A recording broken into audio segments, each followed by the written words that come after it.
स्वराज्य संवाद न्यूज, जनतेच्या हक्काचं व्यासपीठ. सायकलवारीला चाललेले आहात, काय सांगाल? सर्वांना नमस्कार. मी दत्तात्रय भोर सर, श्री मुक्तादेवी विद्यालय नारोडी, त्याचबरोबर ओम संकल्प रेसिडेन्सी मनसर या ठिकाणचा रहिवासी आहे. माझ्या समवेत या ठिकाणी सर्व आपल्या सोसायटीचे माजी अध्यक्ष, सर्व सदस्य, गणेश मंडळाचे अध्यक्ष, उपाध्यक्ष सर्वजण उपस्थित आहेत. त्याचबरोबर आमच्या विद्यालयाचे प्राचार्य माननीय साळी सर हे या ठिकाणी उपस्थित आहेत. उपस्थित सर्वांचं सर्वप्रथम मी माझ्या वैयक्तिक भोर कुटुंबियाच्या वतीने सहर्ष स्वागत करतो. आणि आज मी जे सायकल वारीने पंढरपूर या ठिकाणी निघालेला आहे त्या संदर्भात थोडीशी माहिती अशी आहे की 4-6 वर्षापूर्वी मला गुडघ्याचा थोडासा विकार झालेला होता आणि डॉक्टरांनी त्यासाठी ऑपरेशन सुचवलं होतं. पण ऑपरेशन न करता त्याच्यामध्ये तशाच प्रकारे सुधारणा करता यावी असा माझा मानस होता. आणि एक सहज युट्यूबला एक व्हिडिओ बघितला आणि त्याच्यातून मला प्रेरणा मिळाली की आपण ज्याचे गुडघे दुखायला सुरुवात झालेली आहे त्याने सायकल चालवायला सुरुवात केली तर गुडघ्यांमध्ये सुधारणा होऊ शकते. आणि म्हणून मी सायकल चालवायला सुरुवात केली.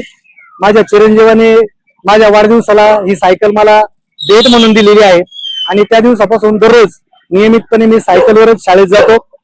शाळेमध्ये सायकलवर जायला सुरुवात केल्यापासून मी अनेक ठिकाणी सायकल प्रवास केलेला आहे. त्यामध्ये सर्वप्रथम मी भीमाशंकर, मनसर ते भीमाशंकर हा 12 तासामध्ये प्रवास पूर्ण केला. त्यानंतर मनसर ते शिर्डी, शिवजन्मभूमी शिर्डी अशी सायकल वारी आमच्या प्राचार्यांच्या सहकार्याने मला ती उपलब्ध झाली आणि ती वारी करण्याची संधी मला मिळाली. त्याचबरोबर मागील कार्तिक एकादशीच्या वेळी मी आळंदी ही वारी सुद्धा सायकलवर केलेली आहे. आणि आज सहज मनामध्ये इच्छा निर्माण झाली आणि आपण पंढरपूरला सायकलने जाऊ अशा प्रकारचा संकल्प मनात आला आणि त्यानुसार मी आज सायकल वारीला प्रारंभ केलेला आहे. या सायकल वारीमधून मला जनतेला काही संदेश द्यायचे आहेत. त्यामध्ये सायकल चालवा, प्रतिकार शक्ती वाढवा अशा प्रकारचा एक संदेश द्यायचा आहे आणि पर्यावरणाचं संरक्षण करा अशा प्रकारचा एक संदेश द्यायचा आहे. ज्यावेळी आपण सायकल चालवतो त्यावेळी आपोआपच इतर वाहनांमधून होणारं प्रदूषण कमी होतं आणि आपल्या स्वतःच्या प्रतिकार शक्तीमध्ये वाढ होते. अशा प्रकारचे दुहेरी फायदे या सायकल मधून होत असतात आणि म्हणून हे संदेश देत मी आज मनसर ते पंढरपूर या ठिकाणी सायकलवर निघालेला आहे.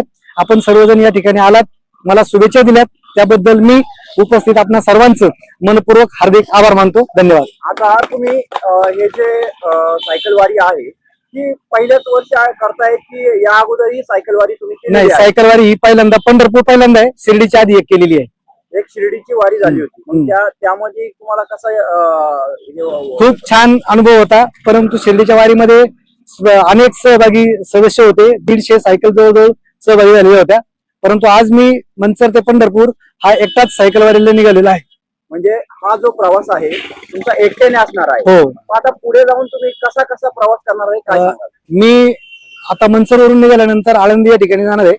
आज आळंदीमध्ये आजचा मुक्काम करणार आहे. उद्या पहाटे आळंदीमधून प्रस्थान करणार आणि चौफुला या ठिकाणी मुक्कामी जाणार आहे. त्याच्यानंतर 27 तारखेला चौफुला मधून मी इंदापूर या ठिकाणी जाणार आहे.